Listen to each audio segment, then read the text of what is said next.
Today we're going to talk about staging your home to sell. When a potential buyer walks up to your house for the first time, we want them to see great landscaping, completely alive and thriving.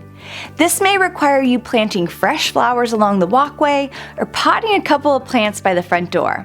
You need a fresh entry mat and a cobweb-free, clean entryway. Walking into your home, you want buyers to have a clean, fresh scent. If you've already done the decluttering work, you've gotten rid of a lot of art and any unnecessary furniture. In your main living area, take a good look at your rugs and throw pillows. Are they faded or stained? Could you invest just a couple $100s to get a new rug and throw pillows that you can use in your new house too? This is going to make a huge impact. The other big area that makes a really big impact are bedspreads.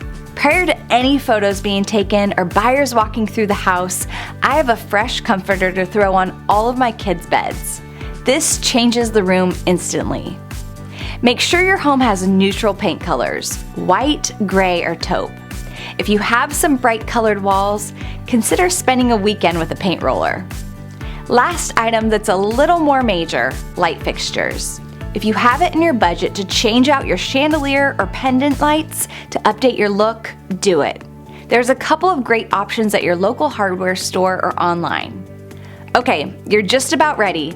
Get some fresh flowers or branches from your yard, put those on your kitchen counter or dining room table, and let's get some photos of this beautiful home. Way to go! You're doing the work and it's gonna pay off.